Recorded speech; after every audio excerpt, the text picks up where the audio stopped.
Bismillahirrahmanirrahim. Alhamdulillahirabbil alamin. Wassalatu wassalamu ala rasulin nabiyil karim wa ala alihi wa sahbihi ajma'in.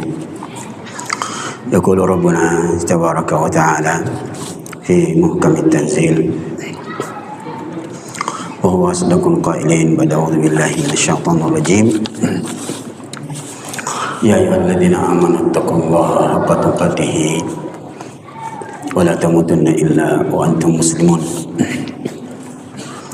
Allahumma salli ala Muhammadin wa ala alihi wa sahbihi wa sallam.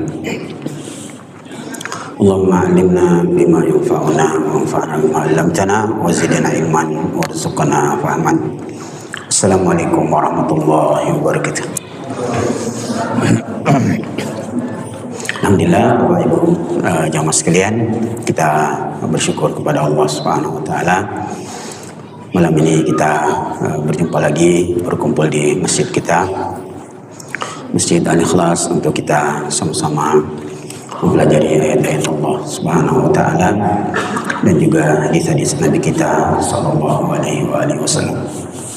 Untuk itu mari kita mengirimkan salawat dan taslim kepada Nabi kita, panutan kita, Nabi besar Muhammad sallallahu alaihi wasallam.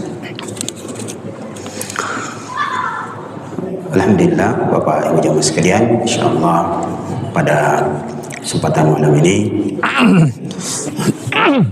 kita lanjutkan kembali pembahasan kita masih di surah Al-Baqarah ayat 186 yang berkaitan dengan ayat di surah Ghafir tentang doa, di mana Allah Subhanahu wa taala berfirman, wa idza sa'alaka ibadi anni fa inni qarib.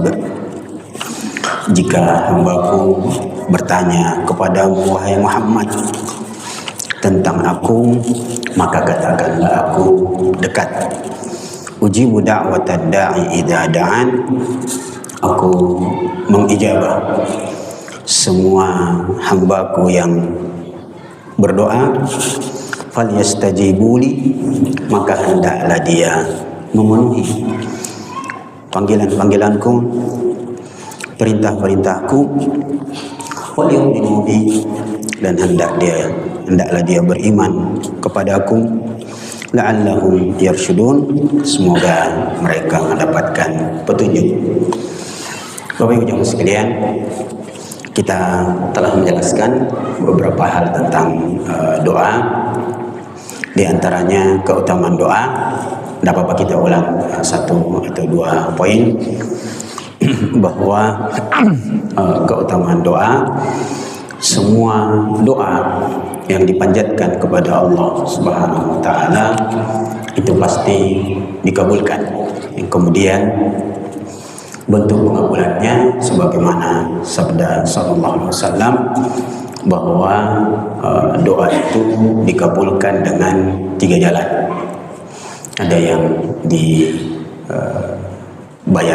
kontan, ada yang dialihkan, dan ada yang ditunda sampai di hari kiamat. Yang kita sudah sebutkan riwayat tentang seorang hamba nanti datang di hari kiamat yang menyangka bahwa dia sudah akan diseret ke dalam neraka. Kemudian Allah tersenyum dan berkata kepadanya, kemanakah arahmu? Dalam riwayat yang kami dapati, dia kemudian mengangkat kepalanya dan mendapatkan pahala yang sangat banyak. Lalu dia mengatakan, ya Allah, ya Rabbi, atas kharu minni wa anta rabbul alamin. Apakah engkau ingin mengejek aku, padahal engkau Tuhan semesta alam? Saya belum pernah melakukan kebaikan sebanyak ini ketika berada di dunia. Maka Allah bertanya kepadanya, apakah dulu engkau sering berdoa ketika di dunia? Hamba itu mengatakan, nah, saya sering berdoa. Dan ternyata kebanyakan doanya tidak dikabulkan, tidak diberikan ketika dia di dunia. Dan Allah sengaja melakukan itu untuk menjadi perbendaharaan untuk hamba itu di surga kelak. Itu keutamaan doa.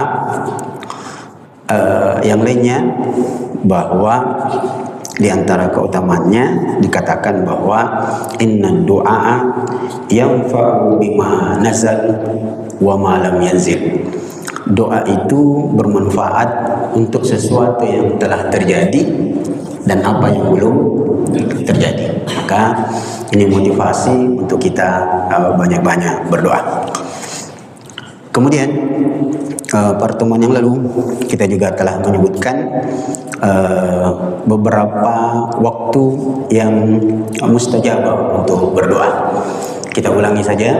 Yang pertama telah kita sebutkan waktu yang mustajab, yang mudah-mudahan kita tidak melalaikannya lagi.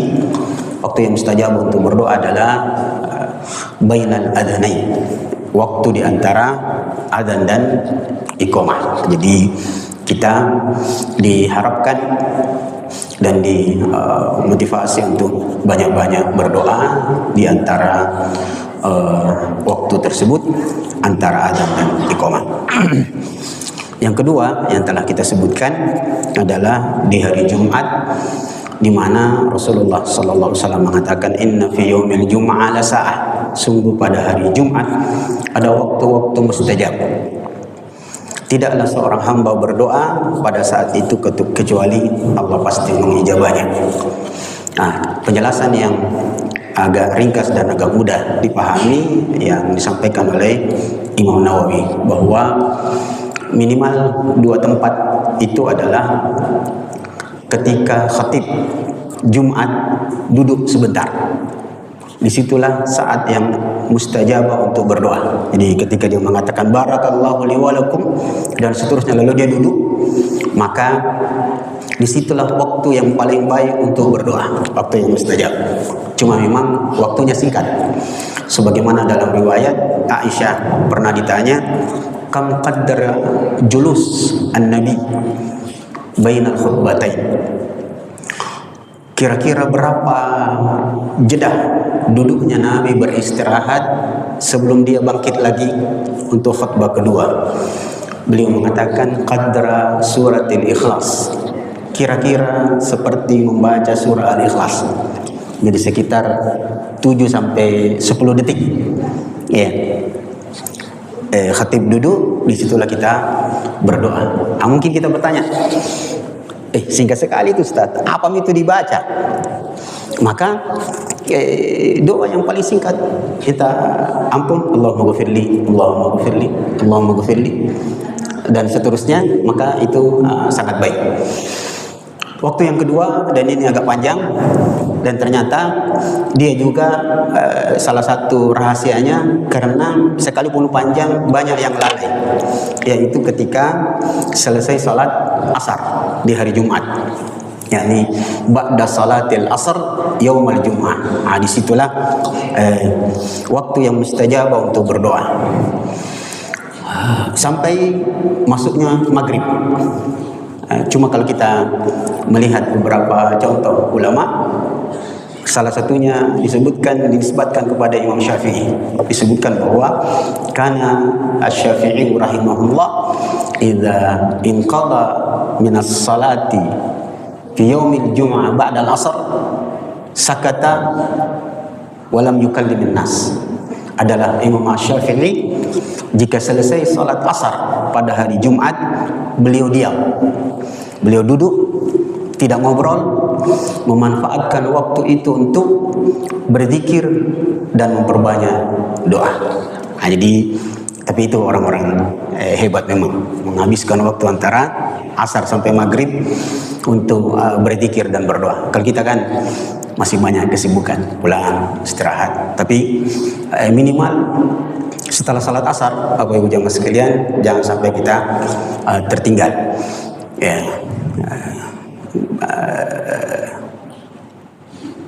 Sebagian saudara-saudara kita yang laki-laki yang pergi olahraga dan sampai maghrib biasa diingatkan, oi sudah mau maghribi nih. Ini juga Ternyata masih banyak bapak-bapak kita yang rajin olahraga, sore-sore main tenis, sudah naputarkan maki salawat, tarahemi poinnya masih asik. Tunggu dulu masih satu set lagi bos, dua sama, akhirnya lewat waktu, ya bahkan tidak salat berjamaah lagi.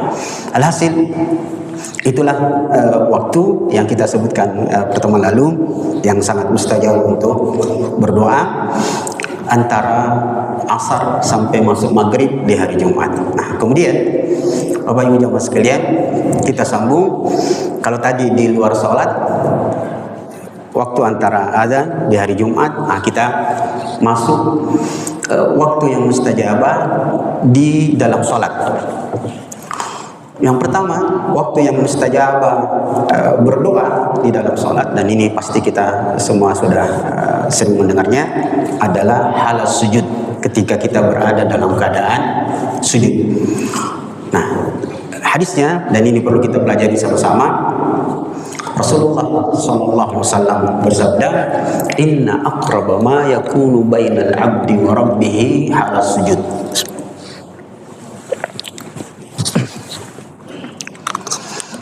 Sesungguhnya waktu yang paling dekat keadaannya antara hamba dengan Allah adalah ketika hamba itu berada dalam keadaan sujud. Ada dua lafaz yang perlu kita pelajari. Wal yajtahid minad du'a, maka hendaklah ketika hamba berada dalam keadaan sujud bersungguh-sungguh berdoa. Ada lafaz yang lain disebutkan falyatakhayyar minad du'a, hendaklah dia memilih doa-doanya, dan doa-doanya penting. Lafaz yang pertama, falyajtahid bid-du'a, hendaklah dia bersungguh-sungguh, memberikan makna perbanyak doa di situ. Bersungguh-sungguh berdoa, perbanyak doa ketika berada dalam keadaan sujud. Kalau kita ambil teks yang lain, lafaz yang lain, falyatakhayyar minad du'a, hendaklah dia memilih doanya, itu memberikan petunjuk.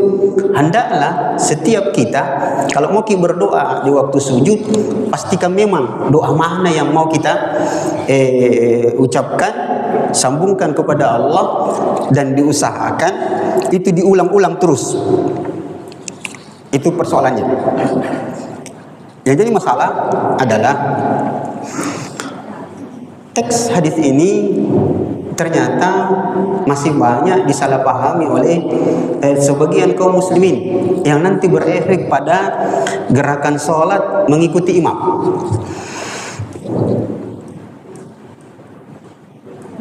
Rasulullah mengatakan keadaan yang paling dekat antara hamba dengan Tuhannya adalah ketika sujud.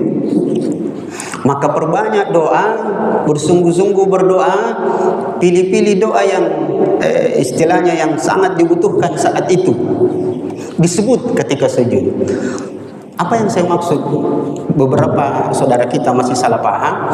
Kesalahpahaman pertama, dan ini sangat krusial, adalah saudara-saudara kita memahami hadis itu berdoa di sujud maksudnya sujud terakhir. Padahal hadisnya mutlak, bukan sujud terakhir, tetapi di setiap sujud, bukan cuma sujud terakhir. Bahkan sebagian ulama mengatakan ini terjadi beberapa fatwa ulama kontemporer mengatakan bahwa justru mengkhususkan doa di sujud terakhir adalah sebuah penyimpangan. Sebab Anda mengkhususkan sesuatu yang tidak pernah dikhususkan oleh Rasulullah. Tidak ada dalil dalam agama kita yang mengkhususkan doa di sujud terakhir. Tidak ada, kecuali dalil perasaan. Saya pernah mendengarkan satu penjelasan dari seorang ustaz kondang. Saya cuma tersenyum. Apa boleh buat, karena dia orang terkenal.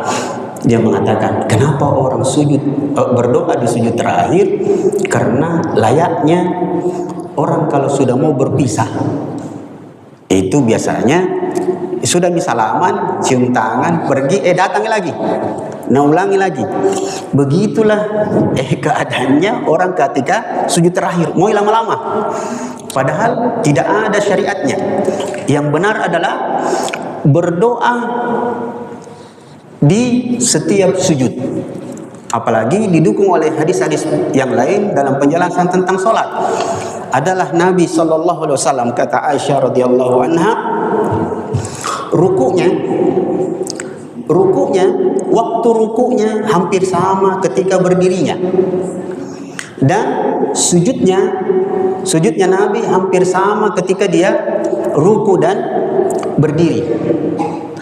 Dalam riwayat yang lain, rakaat pertama Rasulullah berdirinya, bacaannya terkadang lebih panjang daripada di rakaat kedua.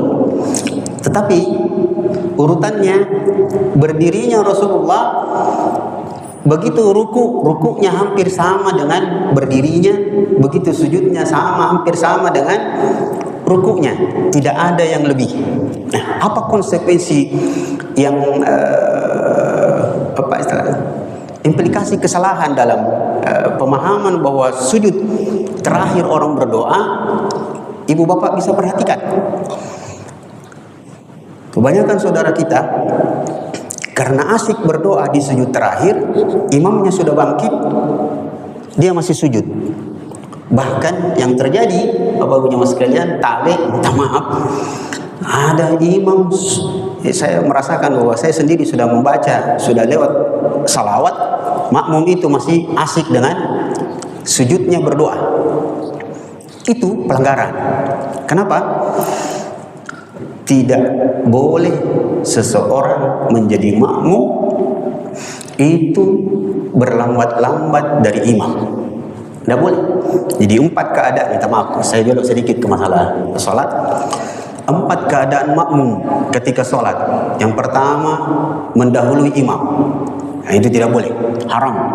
Dan dia batal sholatnya kalau sengaja. Ya, bahkan dinamakan orang yang mendahului imam itu koruptor. Jadi korupsi itu bukan cuma uang saja, bukan. Ya, kalau di Indonesia kan biasa, yang namanya korupsi biasa, Bu. Karena ada penyakit di Indonesia ini 10 tahun terakhir, yang orang-orang itu menganggap bahwa yang haram itu kalau makanan. Nanti kalau dikasih babi haram, anjing haram, tapi kalau berubah jadi uang itu sudah lain masalahnya, antara halal dan haram. Nah, itu kita kembali.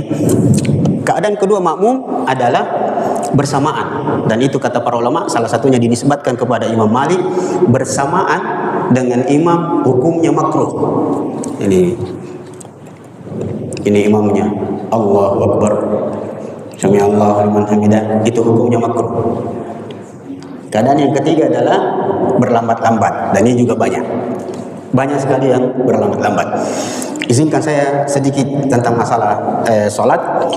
Jelas-jelas Rasulullah mengatakan, innama ju'ilal imamu liutamma bih. Imam itu dijadikan imam untuk diikuti. Ini stressingnya, diikuti, bukan didahului, bahkan bukan dibersamai, dan juga bukan berlambat-lambat dari imam. Yang benar adalah mengikuti, dan nanti kalimat mengikutinya ini sangat penting.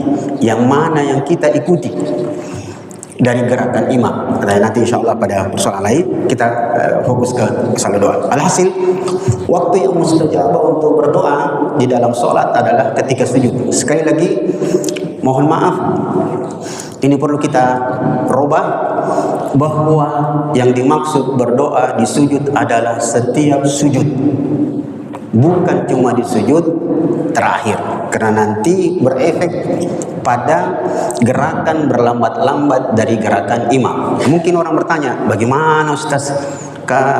Ada imam, iman lu bilang linca dudui. Nah, memang ada biasa imam itu anak muda tapi lambat gerakannya. Ada juga orang tua tapi lincah sekali. Bagaimana nih? Anda resikonya jadi makmum di situ. Ikuti saja imam. Kalau mau lama-lama bergerak, lama-lama sujud, berdoa, nanti ketika sholat sendiri. Itu jauh lebih aman. Kemudian keadaan berikutnya, Bapak Ibu jamaah sekalian, yang merupakan keadaan yang mustajab untuk berdoa di dalam sholat adalah ketika tasyahud akhir sebelum salam. Jadi ketika tasyahud, ini juga perlu kita tambah sedikit penjelasannya, bahwa jangan heran nanti Bapak Ibu kalau suatu saat sholat di sebuah masjid yang imamnya tasyahudnya lama sekali. Lama sudah kita innaka hamidum majid, belum bisa salam. Apalagi sementara menahan kentut, balas sama kita. Kudung salam. Ini sudah angin ini sudah di depan pintu, tinggal mengetuk dia latuk batal ke sembahyang. Jangan heran karena memang di tasyahud terakhir sebelum salam itu adalah waktu untuk berdoa. Disebutkan teksnya mirip dengan ketika sujud. Falyatakhayyar minad du'a, hendaklah dia memilih-milih doanya ketika dia berada dalam keadaan tasyahud. Innaka hamidum majid, berdoalah di situ. Yang kemudian dijelaskan oleh ulama ada 4 doa. Satu doa yang mengumpulkan 4 itu sebagian ulama mengatakan wajib untuk diucapkan sebelum salam. Allahumma inni a'udzubika min adzabi jahannam wa min adzabil qabr wa min fitnatil masiihid dajjal wa min fitnati mahya wal mamat. Setelah itu kita baca doa. Dan sebaiknya doa-doa yang pendek-pendek yang kita hafal. Sekalipun nanti akan ada persoalan apakah ketika sujud dan tasyahud ini boleh berdoa dengan bahasa selain bahasa Arab. Ternyata ulama mengatakan boleh berdoa dengan bahasa selain bahasa Arab dengan syarat itu tidak dilafadzkan, tidak keluar. Karena kalau dia keluar berarti bahasanya sudah bahasa bercampur dengan bahasa sholat yang itu membatalkan salat. Itu Bapak Ibu jamaah sekalian.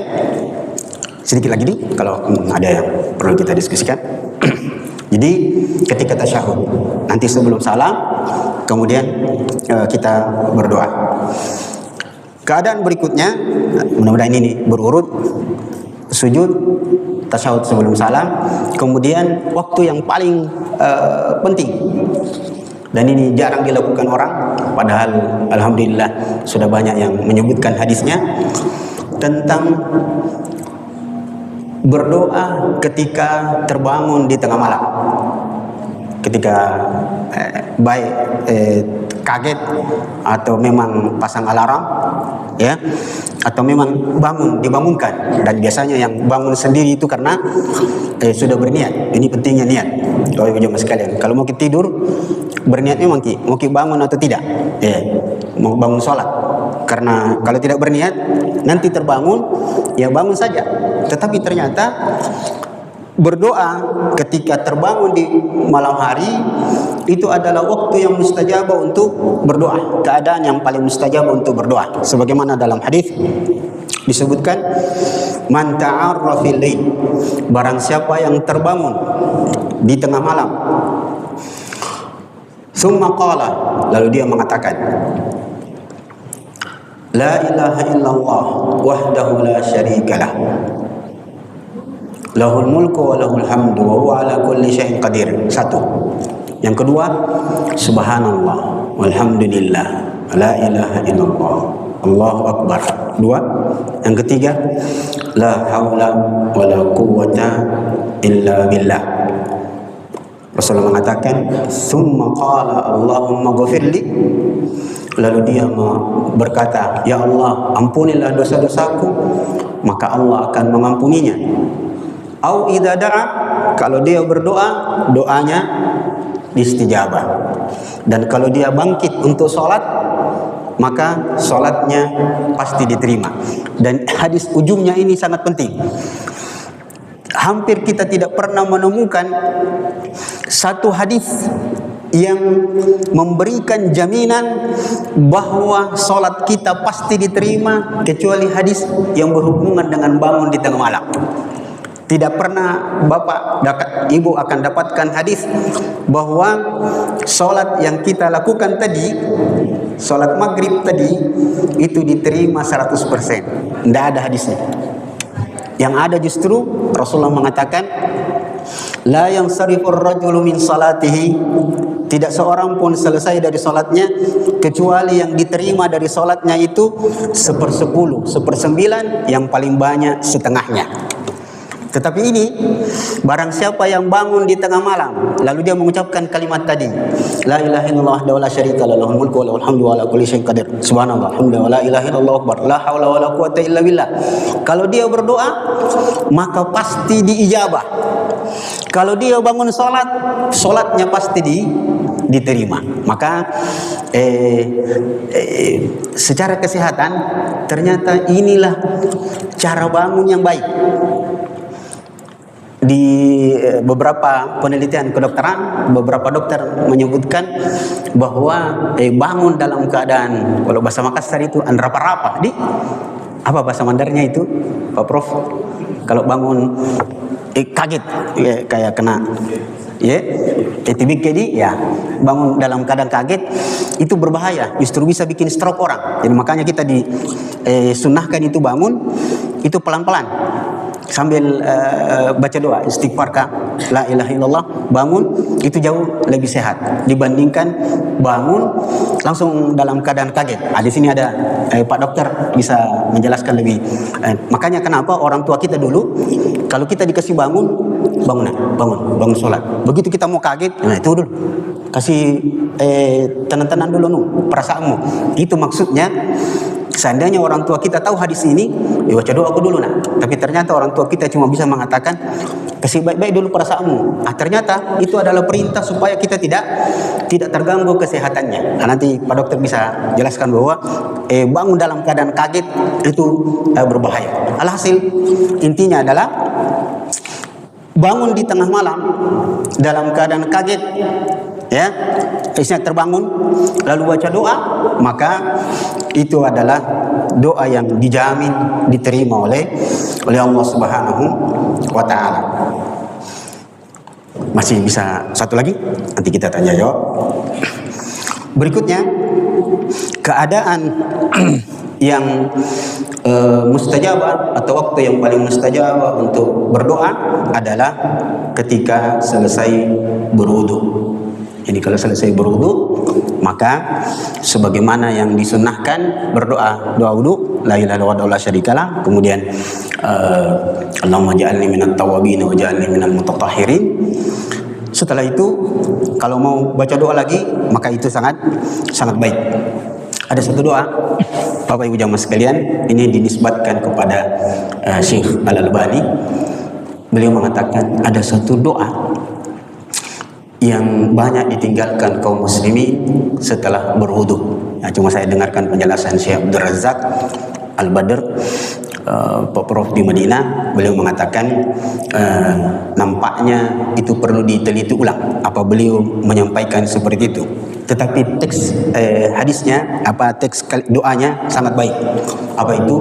Jadi kalau kita selesai berwudu, kita mau masuk sambil jalan misalnya ke masjid, maka bagus ini diucapkan, Allahumma ghfir li dhanbi wa wassi' li dari wa barik li fima razaqtani. Iya, syukran.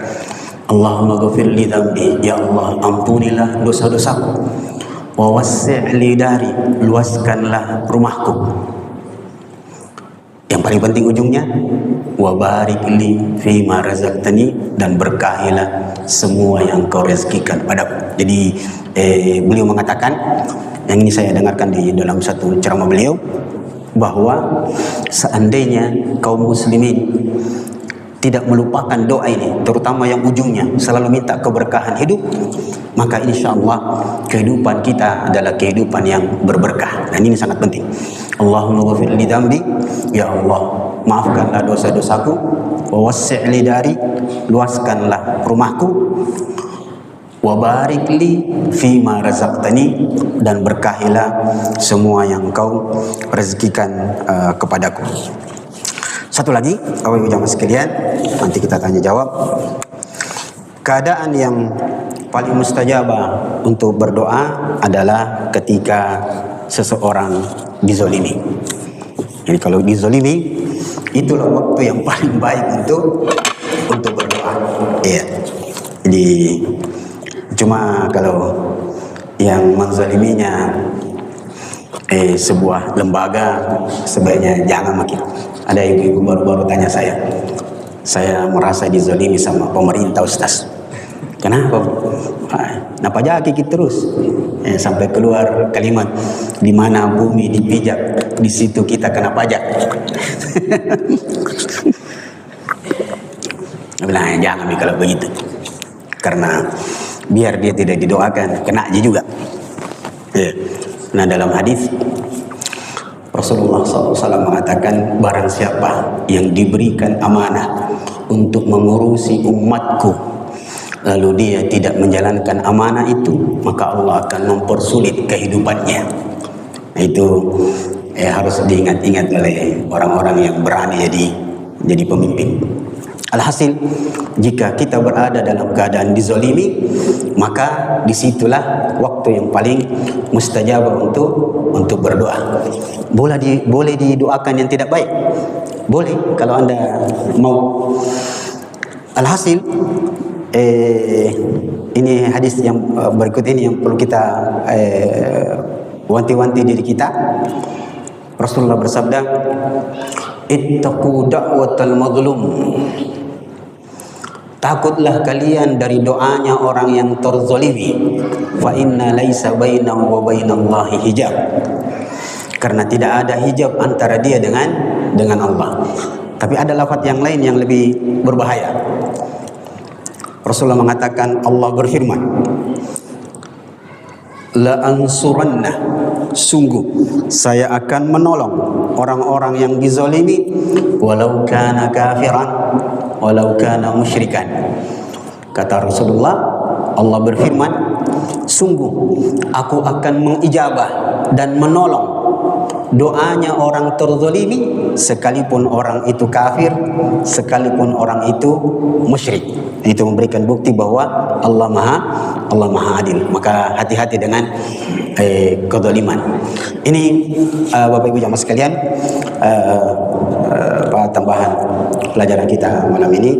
Semoga bermanfaat. InsyaAllah pada kesempatan berikutnya kita akan sambung hal-hal yang berkenaan dengan adab-adab berdoa. Jika ada hal-hal yang perlu kita diskusikan, siapa tahu ada informasi yang bisa kita dapatkan dari bapak-bapak, ibu-ibu sekalian. Sallallahu alaihi Muhammadin. Assalamualaikum warahmatullahi wabarakatuh. Silakan kalau ada yang perlu kita diskusikan.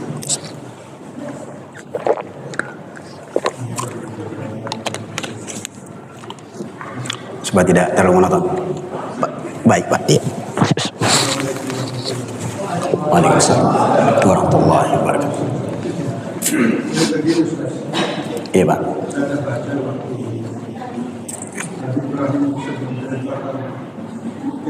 Iya. Iya.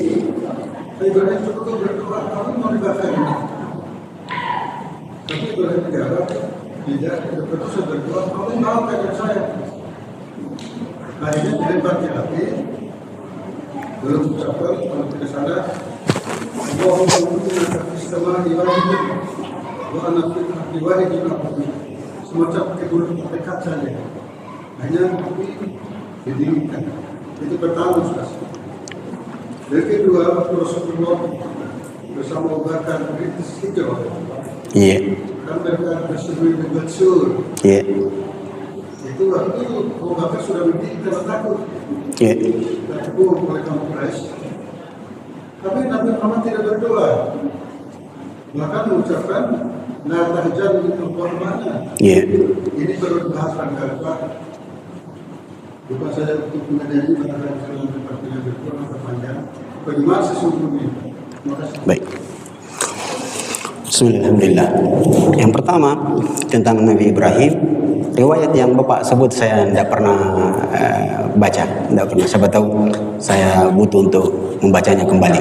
Yang ada dalam kitab-kitab sahih penjelasan ketika Nabi Ibrahim dilontar ke api, itu jaraknya agak jauh, saking besarnya api yang disiapkan. Jibril datang mengatakan, apakah Anda butuh bantuan? Ibrahim mengatakan, amma anta fala. Adapun minta bantuan kepadamu, saya tidak butuh. Hasbunallahu wa ni'mal wakil. Cukuplah Allah sebagai wakil, artinya sebagai penolong. Jadi itu Pak yang dalam kitab-kitab sahih yang menjelaskan riwayat itu kalimatnya. Adapun yang Bapak sebutkan tadi mungkin saya perlu untuk membuka kembali. Tetapi selama ini yang kami pelajari, yang kami baca hanya itu, ya, hasbunallahu wa ni'mal wakil. Nah, sedikit tambahan bahwa itu memberikan petunjuk keyakinan Ibrahim akan pertolongan Allah Subhanahu wa taala. Yang kedua, beliau ingin mengajarkan kepada kita bahwa tawakal itu memang harus besar kepada Allah Subhanahu wa taala. Dan satu poin penting, tawakal itu adalah buah dari keyakinan. Jadi karena dia yakin akan pertolongan Allah, maka dia pun bertawakal dan datanglah bantuan Allah Subhanahu wa taala. Kemudian yang Gua Thur, ketika Nabi berada dengan Abu Bakar di dalam gua itu, izinkan saya kalau cukup waktunya Pak, supaya ada tambahan pelajaran tentang catatan sejarah. Bapak pernah lihat Gua Thur? Pernah ke sana Pak? Pernah lihat? Baik,